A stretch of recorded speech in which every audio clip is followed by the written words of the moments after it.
July 2nd, 1973. Brooklyn Federal Court, New York City. A judge is waiting. Federal prosecutors are waiting. A courtroom is full of people who have spent months building a case against one of the most powerful drug traffickers in the United States. The charges are serious: 6 counts of tax evasion and conspiracy to distribute heroin and cocaine.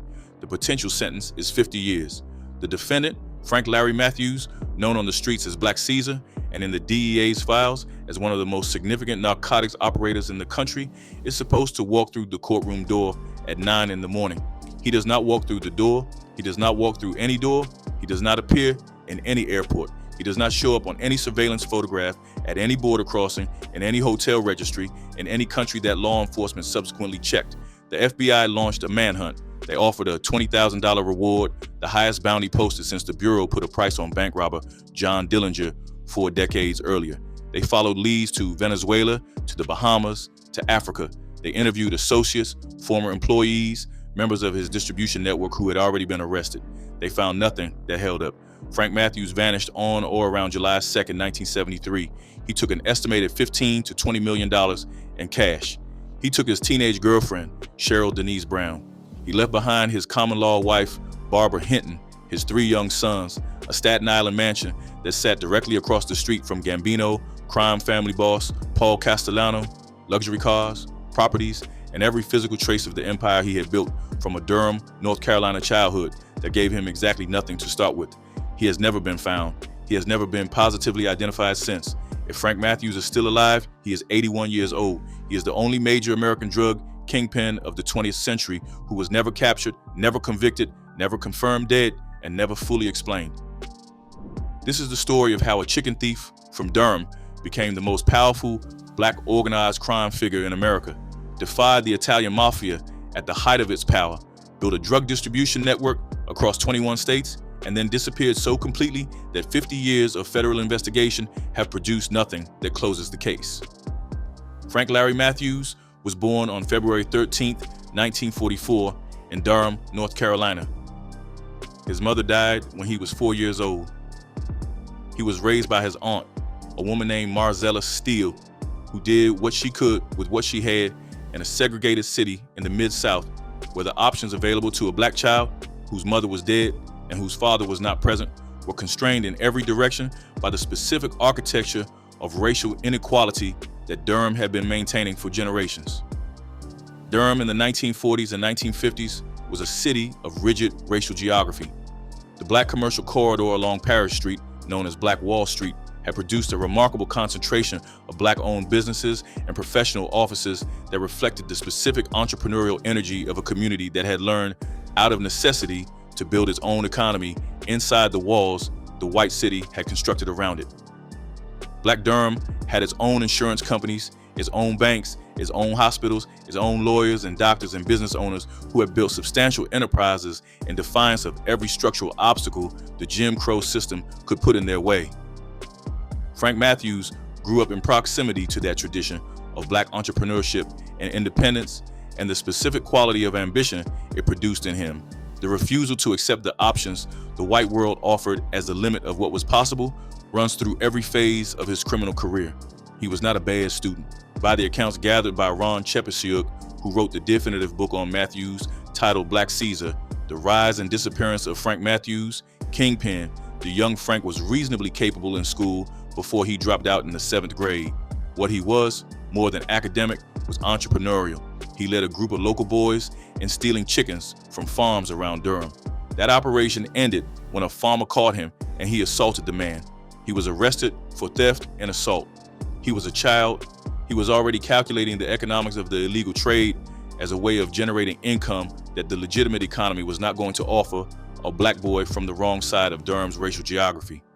He drifted from Durham to Philadelphia and then to New York City in the early 1960s, following the internal migration route that hundreds of thousands of Black Southerners had taken since the beginning of the Great Migration decades earlier.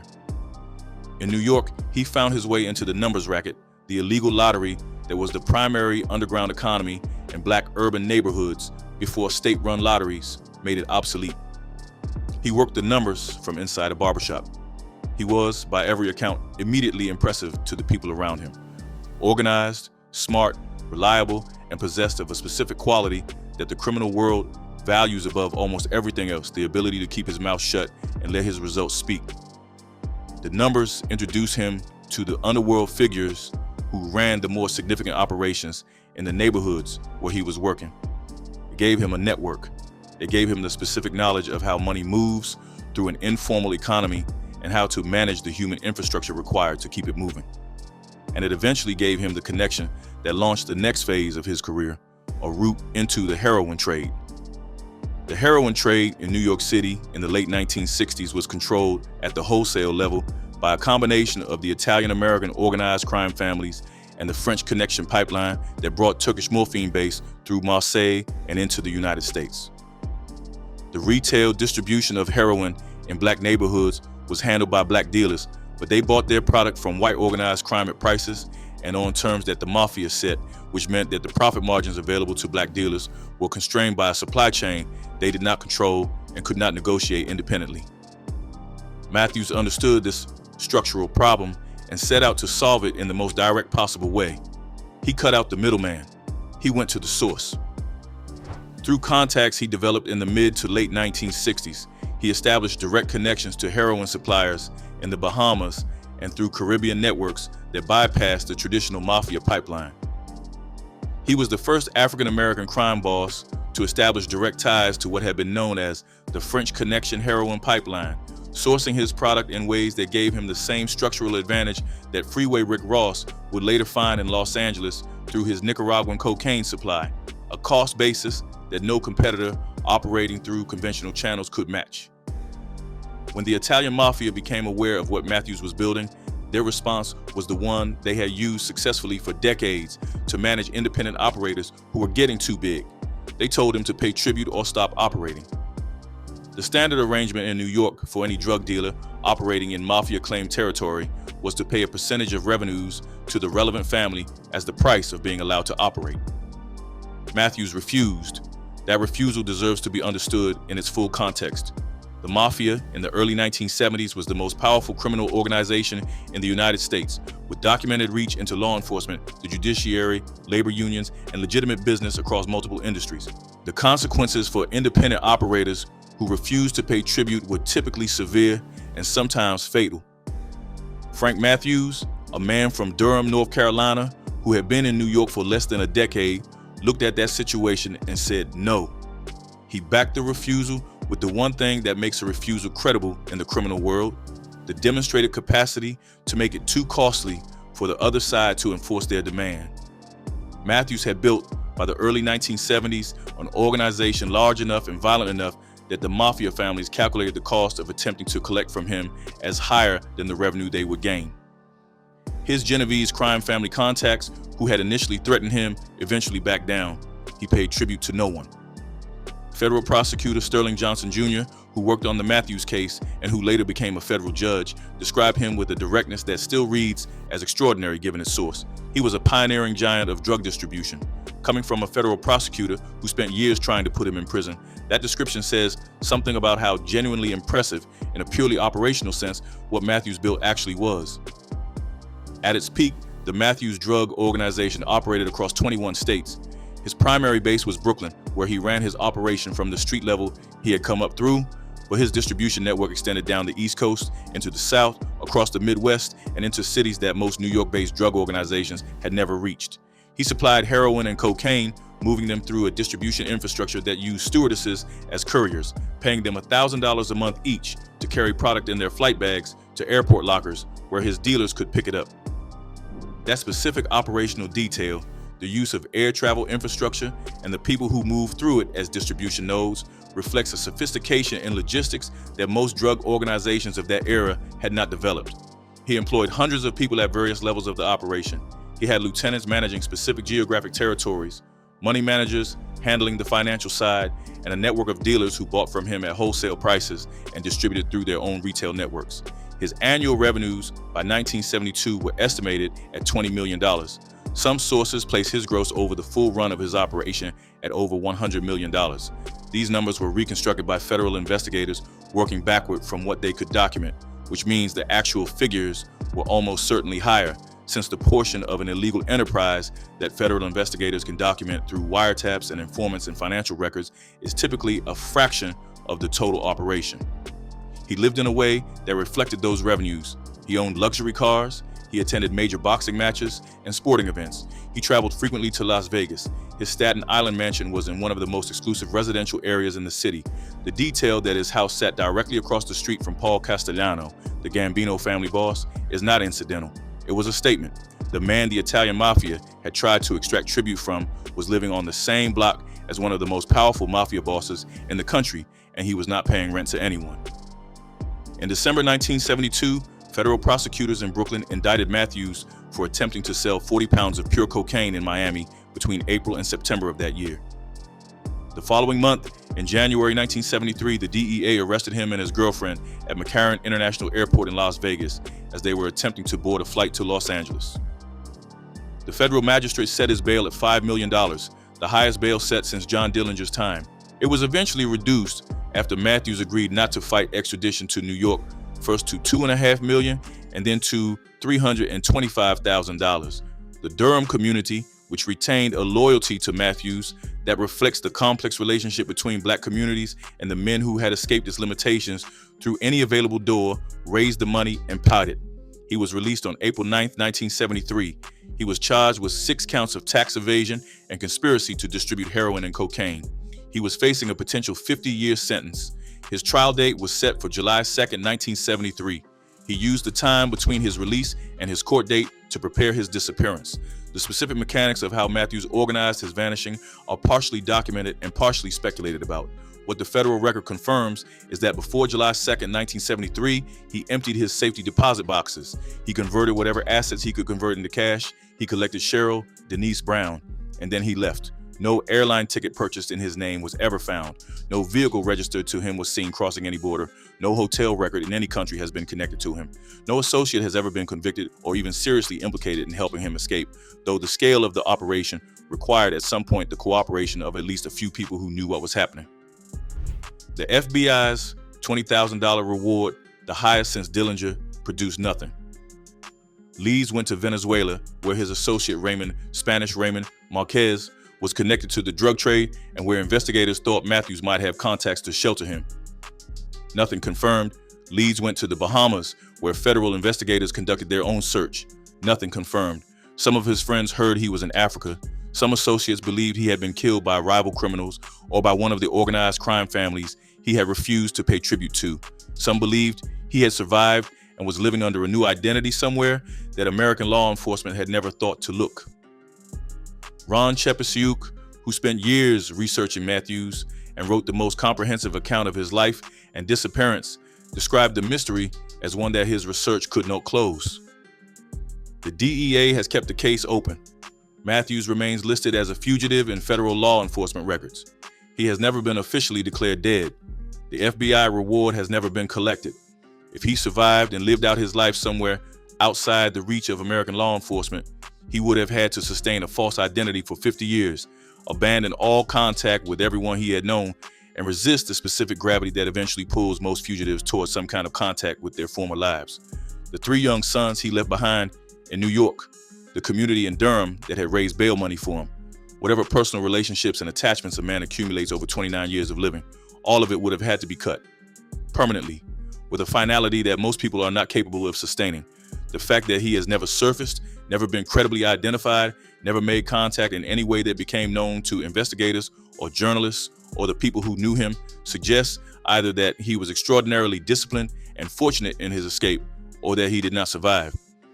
Both possibilities have been argued, neither has been proven. The world that Frank Matthews operated in, the black drug underworld of New York in the late 1960s and early 1970s, was producing multiple figures of comparable ambition and scale simultaneously. Leroy Nicky Barnes, known as Mr. Untouchable, was building his Harlem heroin empire in the same years. Ellsworth Bumpy Johnson, the legendary Harlem organized crime figure who had preceded both of them, had died in 1968 after a career that established the template for black independent operation in a city dominated by Italian organized crime. Frank Lucas, whose story was eventually dramatized in the 2007 film American Gangster, was running his own heroin operation and became famous for his direct connections to Southeast Asian suppliers.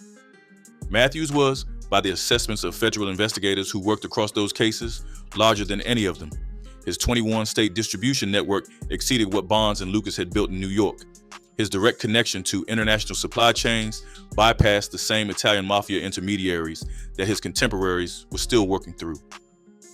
His defiance of the mafia tribute system was more complete than most. He was, as the Mob Museum describes him, the first African-American drug kingpin in the modern sense of the term, not a local operator who had gotten very large, but a genuinely national enterprise built on supply chain innovation and organizational intelligence. The heroin that Matthews distributed contributed to the epidemic of addiction that devastated Black urban communities across the eastern United States through the late 1960s and 1970s. The specific human cost of that contribution cannot be calculated precisely, but it was real and it was catastrophic in the neighborhoods where his product reached. The men who ran numbers in Harlem, the women who worked service jobs in Brooklyn, the families in Baltimore and Philadelphia and Atlanta who lost people to heroin addiction during the years that Matthews was operating are the human context in which the legend of Black Caesar exists. The legend does not cancel that context. Both things are true simultaneously, and understanding both is necessary for any honest engagement with what Matthews was and what he built. The legacy of Frank Matthews in American criminal history is unusual because it is simultaneously a story about individual brilliance and structural failure. The brilliance is Frank Matthews' own, the organizational intelligence, the supply chain innovation, the defiance of the mafia, the logistical sophistication that moved product through airline infrastructure in 21 states, and the final act of disappearing so completely that 50 years of federal investigation have produced nothing. All of that reflects a quality of mind and a capacity for planning that no educational system ever had the opportunity to develop through legitimate channels. The structural failure is the same one that runs through every story in this series. A country that produces men with Frank Matthews' specific combination of ambition, intelligence, and organizational capacity, and then offers them Durham, North Carolina, in 1944 as the starting point, with the specific limitations that being born Black in a segregated southern city in that year imposed on every dimension of a child's future. The barbershop and the numbers and the chicken stealing and the 7th grade dropout were not the result of Matthews being unable to imagine a different life. They were the result of a society that was not willing to build one for him. Frank Matthews is still listed as a fugitive. The case has never been closed. The DEA still maintains a file. Every few years, an investigator or a journalist revisits the theories about where he went and what happened to him, and every few years the answer is the same: nobody knows. The theories have not changed much across 50 years. He fled to Venezuela with Spanish Raymond Marquez and lived out his life in South America with enough money to sustain a comfortable existence in a country that had no extradition treaty with the United States that would have reached him. He fled to West Africa, where the specific combination of his wealth and his willingness to disappear entirely would have given him the means to build a new life beyond the reach of American law enforcement. He was killed by the mafia, whose tribute he had refused, by rivals in the drug trade, by associates who saw $20 million in cash as a more immediate opportunity than loyalty. He is still alive somewhere in his 80s, carrying the secret of the most complete disappearance in the history of American organized crime. The only theory that has been definitively ruled out is the one the federal government hoped for on July 2nd, 1973, that Frank Matthews would walk through the door of the Brooklyn Federal Courthouse and let the justice system have him. He did not walk through that door. He has not walked through any door since. And the $20,000 reward that the FBI posted, the highest since Dillinger, has never been collected by anyone. His sons grew up in New York without a father. His common-law wife, Barbara, raised them alone. The mansion in Staten Island across the street from Paul Castellano eventually became someone else's property. The cars were seized. The safety deposit boxes were empty. The organization he had built, which had moved product through 21 states and defied the most powerful organized crime network in America, dissolved without its architect. What remained was the legend. Black Caesar, the man who said no to the mob, the first African-American kingpin to establish direct ties to international supply chains, the man who built one of the largest Black-owned criminal enterprises in American history and then walked away from it so completely that half a century of federal investigation has never found him. He was 29 years old when he disappeared.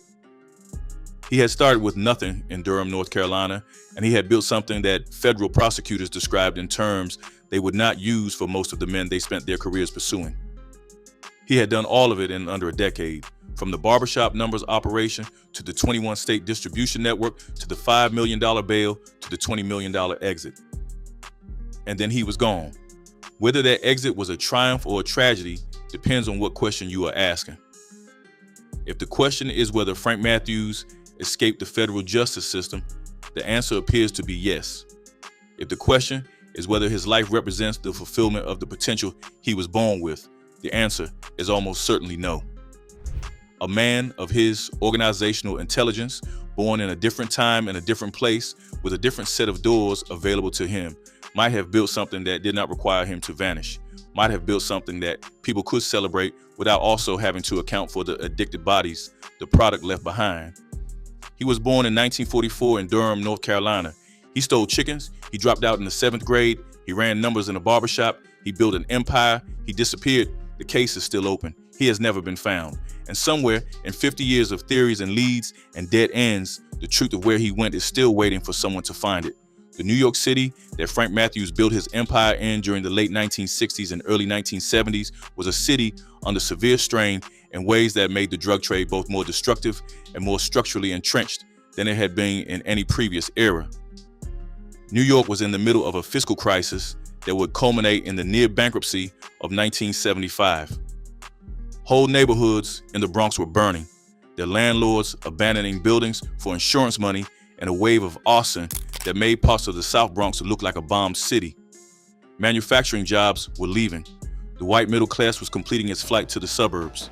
The communities left behind in Brooklyn, Harlem, the South Bronx, and Bedford-Stuyvesant were absorbing all of those departures simultaneously, losing the economic activity and the tax base that sustained the city services those communities needed to function. Into that environment, heroin arrived at industrial scale. The epidemic of the late 1960s and early 1970s predated the crack epidemic by a decade and a half, but it followed the same structural logic: a cheap, highly addictive drug distributed through a retail network embedded in communities where concentrated poverty and institutional abandonment had already removed most of the competing structures that might have given young people a reason to avoid it. The black neighborhoods of New York in 1970 were, in specific and well-documented ways, the ideal conditions for a heroin epidemic. And the men who ran the heroin distribution networks in those communities were both products of those conditions and contributors to their further deterioration. Frank Matthews understood this. He was not operating in ignorance of what his product did to the people who consumed it. He grew up in the neighborhoods where heroin addiction was visible and destructive. He watched what it did to the people around him.